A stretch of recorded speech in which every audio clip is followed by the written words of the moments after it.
যখন এক জিন একটি মেয়েকে তুলে নিয়ে গেল তখন গাউস পাক এমন কি করলেন যে সেই জিনের গলা কেটে ফেলা হলো। বাগদাদের বাসিন্দা এক বৃদ্ধ আবু সাইদ হজরত গাউসে আজম রহমতুল্লাহি আলাইহের খেদমতে হাজির হলেন এবং কাঁদতে কাঁদতে বললেন, হুজুর, আমার একটি যুবতী মেয়ে আছে। আজ সে ছাদে গিয়েছিল, হঠাৎ জানি না কি হলো, সেখান থেকে সে হঠাৎ গায়েব হয়ে গেল। আমার মনে হচ্ছে কোনো জিন তাকে অপহরণ করেছে। সরকার গাউসে আজম তার দুঃখের কথা শুনলেন এবং একটি বিশেষ উপায় বলে দিলেন। বললেন, আজ রাতে তুমি শহরের বাইরে কারকের নির্জন স্থানে চলে যাও। সেখানে মাটিতে বসে নিজের চারপাশে একটি দায়রা এঁকে নেবে, আর দায়রা আঁকার সময় বলবে, বিসমিল্লাহ আলা নিয়তি আব্দুল কাদের। রাতে সেখানে জিনদের লস্কর যাবে।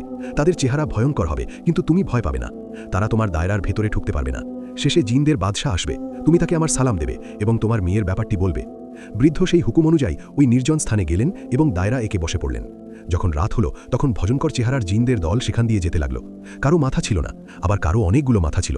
তারা খুবই ভয়ানক ছিল, কিন্তু দায়রার কারণে কেউই সেই বৃদ্ধের কাছে আসতে পারল না। এর কিছুক্ষণ পরে জিনদের বাদশাহ, যার নাম মিরাস বলা হয়, সে তার বড় লস্কর নিয়ে সেখানে এলো। বাদশাহ দায়রার বাইরে দাঁড়িয়ে সেই বৃদ্ধকে জিজ্ঞেস করল, হে মানুষ, তুমি কে? বৃদ্ধ বললেন, আমি গাউসে আজমের পাঠানো মানুষ। গাউস পাকের নাম শুনতেই বাদশাহ মাথা নত করে দিল এবং সম্মানের সাথে বৃদ্ধের সামনে বসে পড়ল। তার সঙ্গে পুরো লস্করও সম্মানের সাথে দাঁড়িয়ে রইল এবং বলল, সরকারের কি হুকুম? বৃদ্ধ বললেন, আমার মেয়েকে কোনো জিন ছাদ থেকে অপহরণ করেছে।